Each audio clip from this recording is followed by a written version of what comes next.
So we'll jump over to the solicitor report. Thank you, Madam Chairman.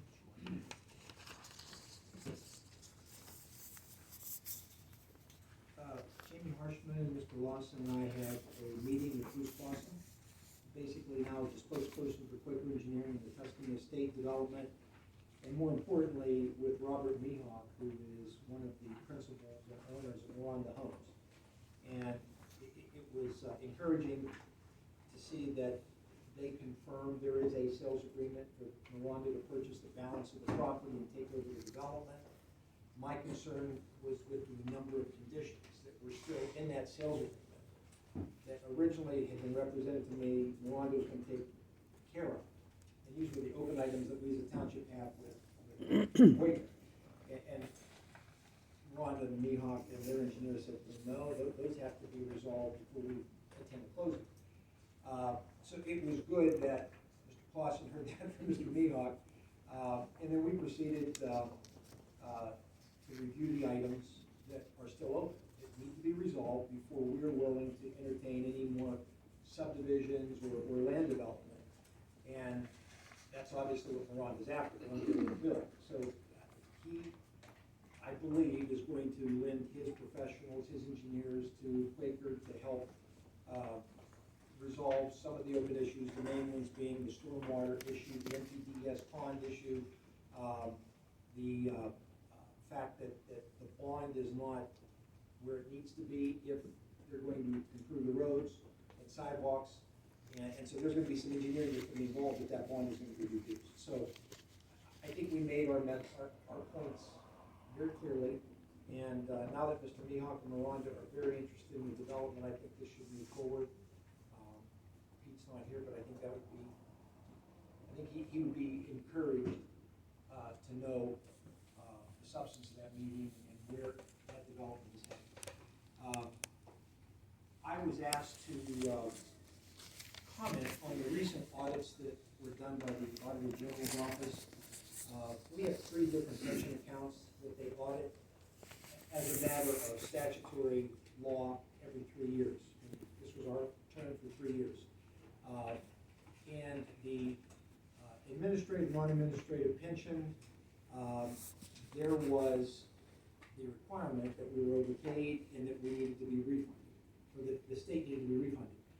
And basically what happened was when these applications for state contribution are completed, I believe it's March of each year, the secretary projects what the payroll is. And on the strength of that projection, we get our percentage allotment that goes into the pension.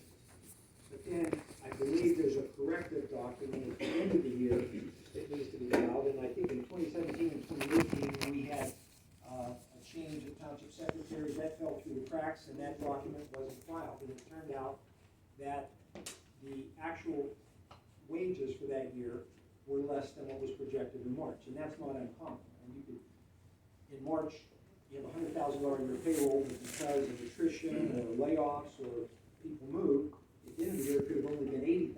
Well, that payment was made on 100, not 80, so there was an overpayment. That's what the audit found, and the only requirement is that we refund that along with any interest that was made on that excess payment.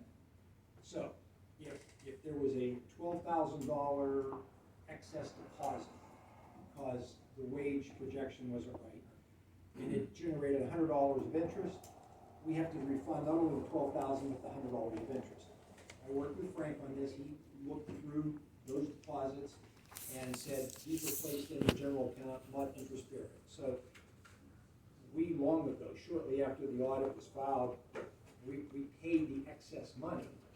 And I was waiting for Frank to tell me the real interest, and we will advise the auditor from the Auditor General's office that did that no further interest is owed. And if they've got other questions, they'll get back to me.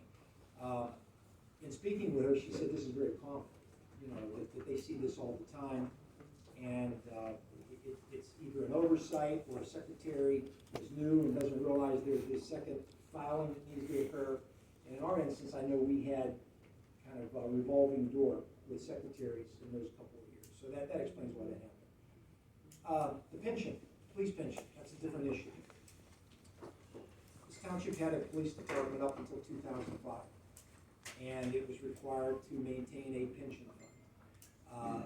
The township police department was disbanded in 2005. Under the law, once a department is disbanded, you have 2 years to refund to the state their contribution into that pension fund.